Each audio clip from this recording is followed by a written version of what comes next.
복 있는 사람은 악인들의 꾀를 따르지 아니하며 죄인들의 길에 서지 아니하며 오만한 자들의 자리에 앉지 아니하고 오직 여호와의 율법을 즐거워하여 그의 율법을 주야로 묵상하는도다. 그는 시냇가에 심은 나무가 철을 따라 열매를 맺으며 그 잎사귀가 마르지 아니함 같으니 그가 하는 모든 일이 다 형통하리로다. 아멘. 이제 설 명절이 시작됩니다. 설이 되면 가족이 함께 모여서 우리가 부모님께 절하며 새해 복 많이 받으세요 인사를 드립니다. 그러면 부모님은 그래 고맙다, 한 해 동안 행복하게 잘 살아가라 덕담과 축복을 받는 시간이 있습니다. 복은 나누면 커지고 더욱 행복해져 가는 것입니다. 우리 민족은 복을 빌고 복을 주고 복을 나누는 민족입니다. 올 한 해 하나님 안에서 위대한 복의 주인공 되시기를 축복합니다. 성경을 보면 축복으로 시작해서 축복으로 끝난다는 사실을 알 수 있습니다. 하나님은 이 세상을 창조하시고 보시기에 심히 아름다웠더라 말씀하십니다. 그리고 아담을 지으시고 말씀하십니다. 생육하고 번성하여 땅에 충만하라 축복해 주십니다. 아브라함을 부르시며 너는 복이 될지라, 복의 근원이 될 것이라 축복하십니다. 모세를 통해서 이스라엘 민족을 출애굽시키시고 신의 광야로 불러주셔서 언약 백성을 삼으십니다.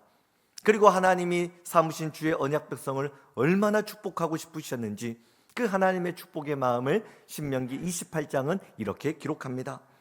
내가 내 하나님 여호와의 말씀을 청종하면 이 모든 복이 내게 임하며 내게 이르르니 성읍에서도 복을 받고 들에서도 복을 받을 것이며 내 몸의 자녀와 내 토지의 소산과 내 짐승의 새끼와 소와 양의 새끼가 복을 받을 것이며 내 광주리와 떡반죽 그릇이 복을 받을 것이며 내가 들어와도 복을 받고 나가도 복을 받을 것이니라. 이와 같은 하나님의 축복이 저와 여러분 가정에 넘쳐나시기를 소망합니다. 복의 시작은 하나님의 축복이 있음을 알 수 있습니다. 한 해 동안 하나님 안에서 기도의 열매를 맺기를 축복합니다. 말씀 안에서 새로운 인생의 길이 열리시기를 축복합니다. 성령님 안에서 영적인 기적의 문이 열리는 한 해가 되시기를 축복합니다. 우리 하나님, 우리와 함께 해주심으로 우리가 올 한 해 승리하는 믿음의 한 해, 복된 인생이 될 줄로 믿습니다. 그래서 오늘은 시편 1편 말씀을 통해 당신은 복 있는 사람입니다, 당신은 복 있는 사람입니다, 이런 제목으로 말씀을 전합니다. 우리 옆 사람에게 인사합시다. 당신은 복 있는 사람입니다. 아멘. 경상도에서 시골 목회를 하시는 어떤 목사님이 오늘 본문을 성도들에게 좀 쉽게 전달하고 싶어서 경상도 방언으로 시편 1편을 적었습니다. 복 있는 사람은 이제 못된 얼라들의 꼼수를 따라가지 않는기라. 그러고 죄를 짓는 얼라들과 함께 놀지도 않고 모가지 빳빳하게 힘주고 의시되는 눈꼴 사나운 얼라들 사이에 꼽살에 끼지도 않는기라.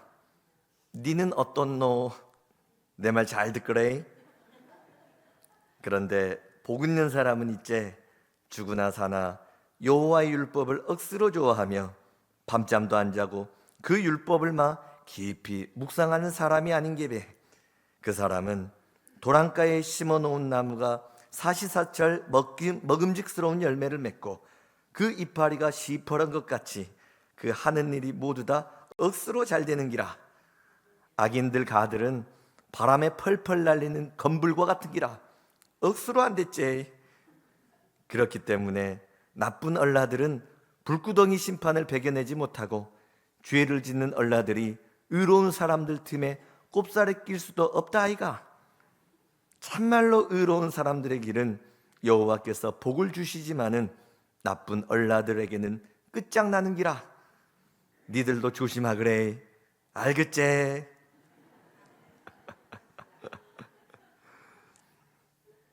여러분은 행복한 삶을 살고 계십니까? 하나님 앞에서 복된 존재로 살아가고 있습니까? 요즘 대신방을 하는데 가정마다 아픈 기도 제목이 있습니다. 문제가 없는 가정이 누가 있단 말입니까? 그 눈물 나는 기도 제목 볼 때마다 하나님 간절히 좀 이 문제를 해결해 주옵소서, 목소리를 높여 간절히 마음으로 기도를 합니다. 우리 하나님 도와주셔야 되거든요. 그런데 또 한편으로 생각하면 하나의 기도 제목이 끝나면 또 다른 기도 제목이 생겨나지 않습니까? 언제나 우리 삶에 한 가지 문제가 해결되고 나면 또 다른 문제가 그 자리를 채우는 것을 우리는 보게 됩니다. 어떤 권사님 이런 말씀을 하시더라고요. 처음에는 대학 자녀 입시를 놓고 기도했습니다. 대학교 가고 나니까 이제는 취업을 놓고 기도를 해야 돼요. 취업하고 나니까 결혼을 해야 됩니다. 결혼하니까 자녀 낳아야 되잖아요. 자녀를 낳으니까 손자 손주 녀석들 어린이집 가는 것까지 그 기도 제목을 해야 되더라고요. 처음에는 자녀 한 명만 기도를 하면 됐는데 갈수록 손자 손녀까지 가슴에 품고 기도 제목이 이렇게 커진다, 이런 고백을 하시더라고요. 사람들은 어떤 여건이나 환경을 얻으면 행복할 것이다, 이렇게 생각을 합니다. 그래서 요즘에 10대 아이들에게 꿈이 뭐예요? 이렇게 물어보면 돈 많은 백수랍니다. 그게 꿈이래요. 건물주. 풍요로움이 있으면 행복하지 않을까, 이렇게 생각을 합니다. 그러나 물질을 얻으면 얻을수록 더 목말라 하는 존재가 사람입니다. 만족이 없습니다.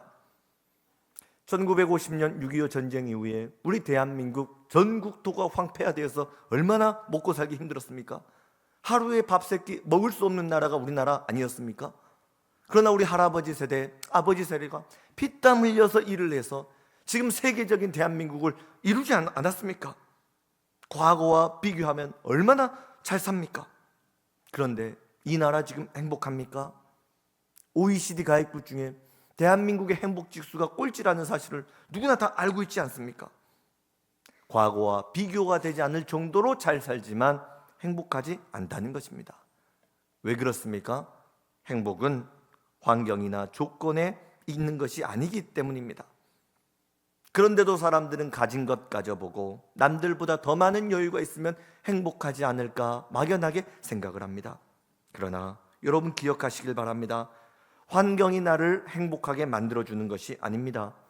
행복은 조건에서 찾는 것이 아니라 나 자신이 행복한 사람이 되는 것입니다. 내 존재가 복이 되는 것입니다. 복된 환경이 있는 것이 아니라 복된 존재가 있다는 말입니다. 행복하지 않는 사람은 뭘 주어도 행복하지 않습니다. 봄이 되면 꽃가루가 날려서 싫답니다. 여름이 되면 푹푹 찌는 무더위 때문에 더워서 싫답니다.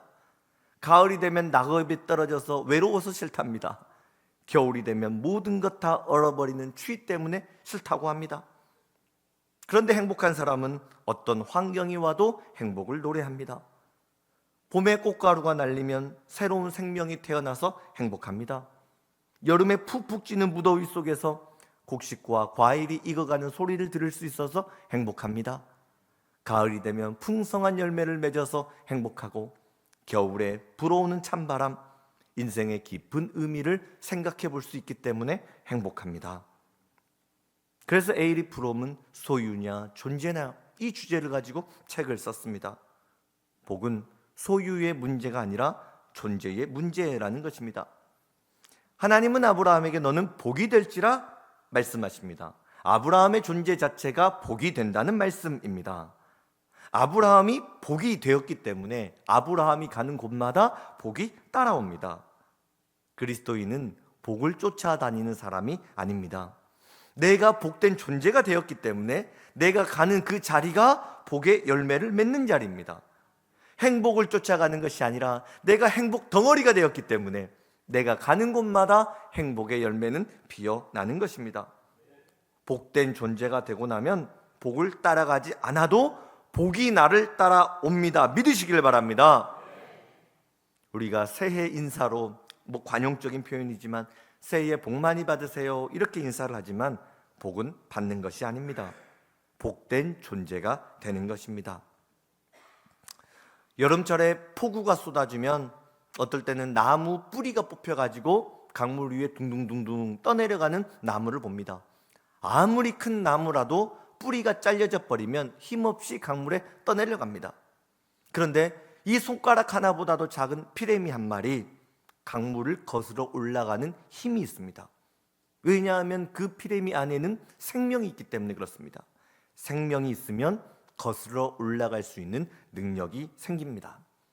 마찬가지로 내가 복된 존재가 되고 나면 내게 강물처럼 물밀듯이 흘러오는 그 불행을 거절할 수 있는 능력이 생겨나는 것입니다. 오늘 시편 1편이 그 내용을 이야기하고 있는 것입니다. 나는 복된 존재로서 세상적인 가치, 불행의 가치를 거슬러서 참된 행복을 누릴 수 있는 하나님의 사람이 되었다는 선포입니다. 그래서 본문 1절은 이렇게 시작합니다. 복 있는 사람은 축복을 받는 사람이 아니라, 축복을 소유하는 사람이 아니라 복된 존재가 되라는 것입니다. 너의 존재 자체가 이미 복이 되었다, 하나님 선포해 주십니다. 그러면 복된 사람은 어떤 사람입니까? 계속해서 본문 1절, 악인들의 꾀를 따르지 아니하며 죄인들의 길에 서지 아니하며 오만한 자들의 자리에 앉지 아니하고. 무슨 의미입니까? 복된 사람이 되기 위한 첫 번째 발걸음을 세상적인 방법과 가치관에서 떠나는 것에서부터 시작된다는 뜻입니다. 악인 줄 알고 왜 갑니까? 욕심 때문에 갑니다. 욕심이 없이 마음이 깨끗하면 악을 따라가지 않습니다. 복 있는 사람은 죄인의 길에 서지 않는다 했습니다. 여기에서 선다는 말은 망설인다는 뜻입니다. 갈까 가지 말까, 할까 하지 말까. 왜 잘못된 방법 앞에서 망설입니까? 욕심 때문에 그렇습니다. 여러분, 욕심을 잘라버리고 단번에 돌아설 때 복된 존재가 될 수 있는 것입니다. 끊어버려야지 결심했지만 아직까지 끊어버리지 못한 것이 있습니까? 버려야지 다짐했지만 아직까지 버리지 못하고 마음에 품고 있는 것이 있습니까? 해야지 다짐했지만 여전히 도전하지 못한 결단이 있습니까?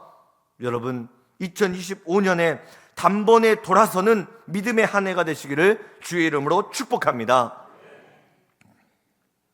저는 부끄러운 고백이지만 제가 청년 시절에 교회에서 봉사를 하다가 어떤 형제와 다툰 적이 있습니다. 마음이 굉장히 힘들었습니다. 제가 친한 친구 만나서 커피를 한 잔 마시는데 마음이 괴로우니까 그게 이제 얼굴에 나오지 않겠습니까? 너 무슨 일 있냐? 힘들어 보이네. 말을 안 하려고 했어요. 근데 그 친구가 계속 유도신문을 하니까 거기에 걸려서 어쩔 수 없이 이야기를 한 겁니다. 처음부터 뒷담화를 하려고 말을 꺼내는 게 아니라 그 친구가 자꾸 물어보니까 거기에 넘어가서 이제 말을 했는데, 야, 이게 한번 말을 하고 나니까 얼굴에 혈색이 돌아와요. 살 것 같아요. 가슴이 뻥 뚫려가지고 저도 모르게 막 신나게 막 뒷담화를 했습니다. 그거 할 것 같으니까 막 살 것 같더라고요. 1시간 동안 막 험한 말을 막 했죠. 그리고 나서 친구랑 헤어지고 집으로 돌아오는데 그 순간 마음이 너무너무 허탈한 거예요. 방금 전까지는 너무 신났는데 나 홀로 오니까 내가 정말 하나님을 믿는 사람이 맞나? 그런 생각이 들면서 그 영적인 그 정죄감이 막 제게 오니까 마음이 더 괴롭더라고요. 그래서 제가 하나님 앞에 그날 한 가지 다짐을 했습니다. 하나님, 제가 정말 주 앞에 서는 날까지 다른 사람을 뒤에서 험담을 하지는 않겠습니다. 상대방을 비난하는 말을 하지는 않겠습니다. 우리가 남을 비방하는 그 험담을 하고 나면 우리 마음이 얼마나 괴로워지는지 모릅니다. 하지 말아야 되는 말을 하면 우리의 입술이 더러워집니다. 듣지 말아야 되는 말을 들으면 우리의 귀가 더러워집니다. 하지 말아야 되는 일을 하고 가지 말아야 할 곳에 가게 되면 우리의 영혼이 더러워집니다. 그러나 우리가 복 있는 존재가 되고 나면 해야 할 말과 하지 말아야 할 말, 눈으로 봐야 할 것과 보지 말아야 할 것, 이것을 구별할 수 있는 능력이 생겨나는 것입니다. 복 있는 사람은 악인들의 꾀를 따르지 아니하며 죄인들의 길에 서지 아니하며 오만한 자들의 자리에 앉지 아니하고. 우리 2025년 이 새해에는 하나님 앞에서 해야 할 일과 하지 말아야 할 일들을 걸러낼 수 있는 하나님의 지혜가 함께 하시기를 축복합니다. 우리 두 번째로 복 있는 사람은 누구입니까? 본문 2절, 오직 여호와의 율법을 즐거워하여 그의 율법을 주야로 묵상하는도다. 여기에서 주야로 이 표현은 모든 날, 모든 시간을 의미합니다. 기쁜 날이든 슬픈 날이든 감사가 있는 날이든 인생의 고난을 만난 날이든지 언제나 말씀 묵상하는 사람이 복 있는 사람입니다. 우리가 인생 살아가다 보면 문제를 만나지 않습니까? 그때에도 하나님의 말씀을 붙들라는 것입니다. 우리가 한 해를 힘차게 달려가다 보면 어려움을 만날 것입니다. 고난도 있겠지요. 그러나 그 고난을 만났을 때에도 여전히 하나님의 말씀을 붙들라는 것입니다. 왜 우리가 말씀을 붙잡아야 됩니까? 하나님의 말씀이 능력이기 때문입니다. 히브리서 4장 12절, 하나님의 말씀은 살아있고 활력이 있어 좌우의 날선 어떤 검보다도 예리하여 혼과 영과 및 관절과 골수를 찔러 쪼개기까지 하며 또 마음의 생각과 뜻을 판단하나니, 하나님의 말씀, 살아있는 날선 검인 것입니다. 사탄의 머리를 박살낼 수 있는 능력이 하나님의 말씀입니다. 이 살아있는 생명의 말씀이 우리 심령을 찔러 쪼개는 것입니다. 생각과 마음과 영혼을 수술하는 능력, 하나님의 말씀입니다. 약한 것을 제거해서 수술해서 잘라버리시고 하나님의 자녀로 살게 만드는 능력, 이것이 하나님 말씀입니다. 그래서 말씀 붙잡고 살아가는 사람은 복된 존재입니다. 하나님 말씀과 동행하는 사람이 행복한 사람입니다. 사츠키라고 하는 래퍼가 있습니다. 마약에 중독되었지만 지금은 회복되어서 하나님의 자녀가 되고 복음을 전하는 사역자가 되었습니다. 미국에서 하나님 떠나서 방황할 때에 그 주변에 못된 친구들이 몰려옵니다. 마약을 권합니다. 그래도 신앙의 양심은 있어서 마약을 하지 못하겠다고 거절합니다. 그런데 못된 친구들이 계속 권합니다. 한 번만 해보라고, 한 번만 해보라고. 조금만 흡입해보고 그게 몸에 맞지 않으면 더 이상 권하지 않을 테니까. 다 그렇게 하는데 왜 너만 유별하냐고. 해보라고, 괜찮다고. 그 친구들의 권유에 못 이겨서 그럼 내가 딱 한 번만 하고 절대로 안 한다 약속을 받고 마약을 조금 흡입했는데 그게 계기가 되어서 마약 중독이 되어버렸습니다. 끊을 수가 없는 겁니다. 몸이 망가지고 정신이 다 망가져 버렸습니다. 극도의 우울감이 찾아와가지고 살 수가 없습니다. 마약 끊어보고 싶은데 끊어지지가 않는 것이죠. 재활센터를 찾아갔는데 거기서도 해결할 방법이 없습니다. 이거 어떡하나? 우리 딸 이거 다 놓쳐버리면 어떡하나? 방법이 없습니다. 집으로 데려와서 방문을 걸어 잠그고 성경을 펴서 무작정 말씀을 읽습니다. 그 말씀이 오늘 본문 1절이었습니다. 복 있는 사람은 악인들의 꾀를 따르지 아니하며 죄인들의 길에 서지 아니하며 오만한 자들의 자리에 앉지 아니하고. 이 말씀을 읽는데 사츠키의 마음이 깨지며 눈물이 펑펑 쏟아지는 겁니다. 하나님, 제가 잘못했어요. 악인들의 꾀를 따라갔어요. 죄인들의 길에 들어섰어요. 하나님, 저도 마약하고 싶지 않아요. 저도 살고 싶어요. 하나님 도와주세요. 하나님 도와주세요. 울면서 회개에 기도하고 그러다 눈물이 맺히면 다시 성경 말씀 읽고 또다시 회개에 기도하고 또다시 말씀 읽고 일주일을 반복합니다. 그러는 사이에 정말 믿을 수 없지만 끊을 수 없을 것 같았던 마약을 끊어버리고 후유증이 남지 않았다고 간증을 하였습니다. 여러분, 이것이 하나님의 말씀의 능력입니다. 내가 할 수 없는 일, 말씀을 읽을 때 우리 하나님이 이루어 주십니다. 말씀이 능력입니다. 우리 하나님 말씀으로 세상을 창조하셨습니다. 빛이 있으라 하심에 빛이 있었고 빛이 있으니 어둠은 떠나갔습니다. 말씀이 선포되면 어둠은 떠나갑니다. 중독이 떠나갑니다. 무질서는 떠나갑니다. 삶의 질서가 찾아오는 것입니다. 사랑하는 우리 예본 가족 여러분, 기억하시길 바랍니다. 하나님의 말씀을 즐거워하는 사람이 복된 인생입니다. 낮이나 밤이나 괴로우나 즐거우나 우리 함께 말씀 붙잡고 살아갑시다. 하나님 말씀으로 하루를 시작하고 하나님 말씀 붙잡고 하루를 살고 하나님 말씀 읽으며 우리 하루를 마무리해 봅시다. 하나님의 말씀이 내 삶을 이끌어주는 위대한 은혜의 주인공 될 줄로 믿습니다. 세 번째로, 복 있는 사람은 어떤 사람입니까? 본문 3절입니다. 그는 시냇가에 심은 나무가 철을 따라 열매를 맺으며 그 잎사귀가 마르지 아니함 같으니 그가 하는 모든 일이 다 형통하리로다. 복 있는 사람은 시냇가에 심은 나무와 같다 기록합니다. 정확히 번역을 하면 시냇가에 심겨진 나무라는 뜻입니다. 원래는 나쁜 토양이 있었는데 좋은 믿음의 토양으로 옮겨 심었다는 뜻입니다.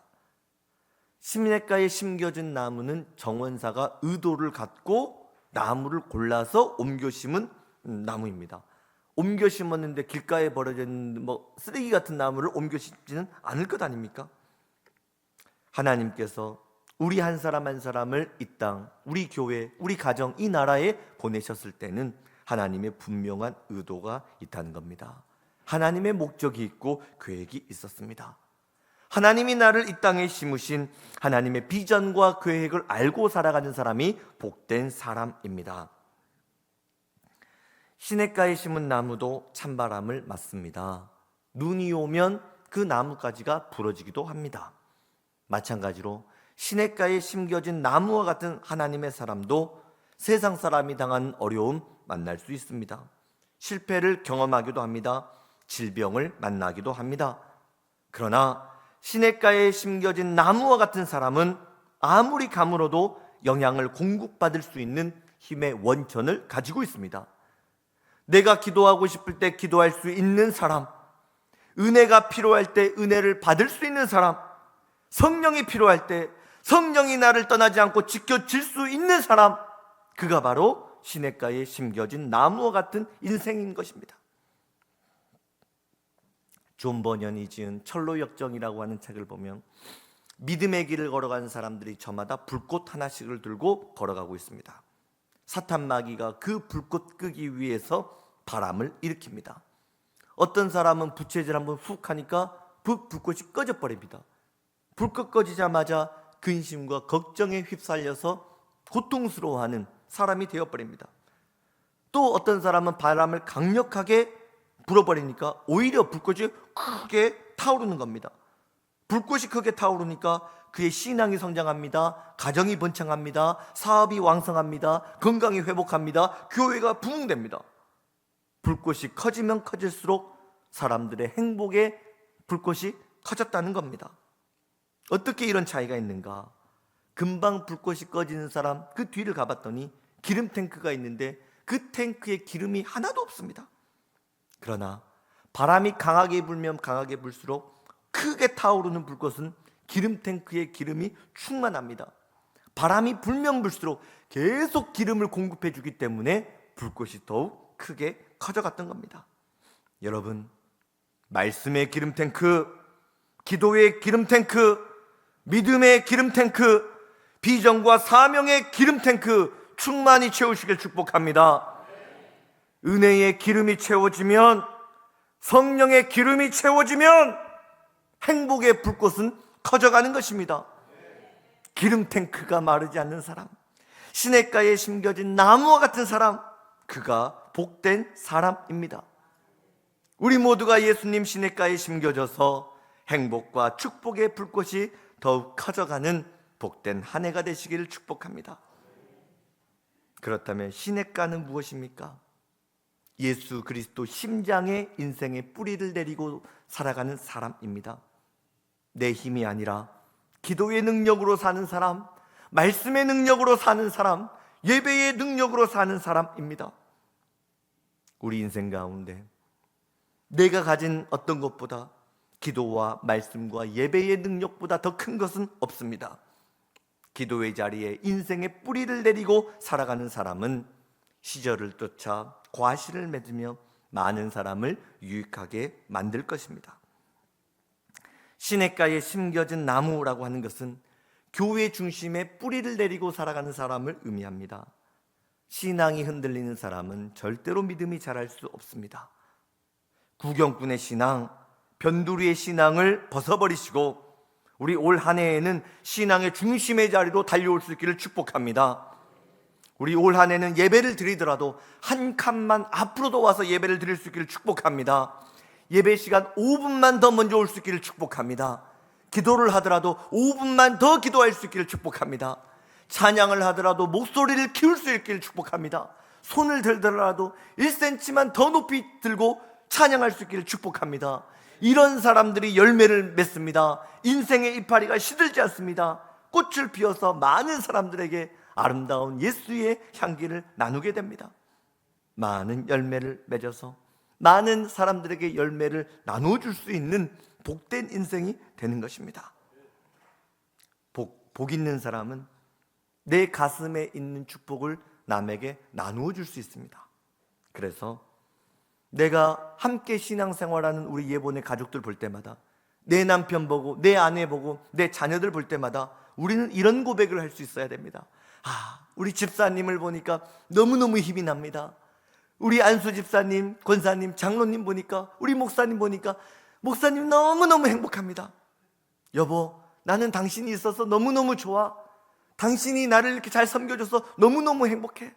얘들아, 아빠는 너희만 보면 너무너무 행복하다. 이 축복을 나누는 것입니다.